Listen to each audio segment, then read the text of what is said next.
খুন নয়, আত্মহত্যাই করেছিলেন বেলডাঙ্গার পরিযায়ী শ্রমিক। ঝাড়খণ্ড থেকে টিম ফিরতে স্পষ্ট জানিয়ে দিল মুর্শিদাবাদ পুলিশ। পুরো তদন্ত প্রক্রিয়ায় ভিডিও প্রকাশ।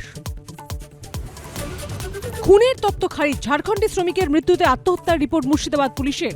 তাহলে কাদের উস্কানিতে বেলডাঙ্গায় অশান্তি? গুজব রটালোকে এখনো ধোঁয়াশা। এসআইআর এর নামে নাম বাদে চক্রান্ত, মুখ্যমন্ত্রীর নিশানায় কমিশন, প্রধানমন্ত্রীকেও আক্রমণ। সুভাষচন্দ্র বসু বেঁচে থাকলেও তাকে হিয়ারিং এ ডাকা হতো, কেন ইলেকশনের বিরুদ্ধে কেস হবে না? মিসম্যাচ করে মানুষকে যন্ত্রণা ফল ভুগতে হবে, কৌরব পক্ষ বলে কমিশনের বিরুদ্ধে চড়াসুর মুখ্যমন্ত্রীর। মানবতাকে লড়াই করতে হচ্ছে অমানবিকতার সাথে। এসআইআর নিয়ে মুখ্যমন্ত্রীর আক্রমণ, পাল্টা আক্রমণে বিজেপি। মুখ্যমন্ত্রী যদি ভেবে থাকে যেভাবে চাপ দিয়ে বাংলাদেশিদের নাম ঢোকাবেন, ওটা হতে দেব না। শ্রমিকের পরে এবার শুভেন্দু। এসআইআর নিয়ে এবার কমিশনের ভূমিকায় প্রশ্ন। ইলেকশন কমিশনও কেন এত সফট লাইন নিচ্ছে?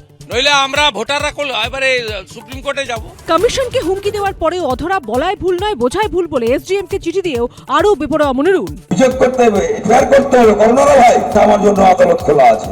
কমিশনকে হুঁশিয়ারি, ডেডলাইনের পরেও মনিরুলের বিরুদ্ধে এফআইআর এ প্রশাসনের গড়িমসি, দলের ভিন্ন সুরে কাজল শেখ। যেগুলো সমীচীন নয়, রাজ্য সরকারের প্রপার্টি নষ্ট করা,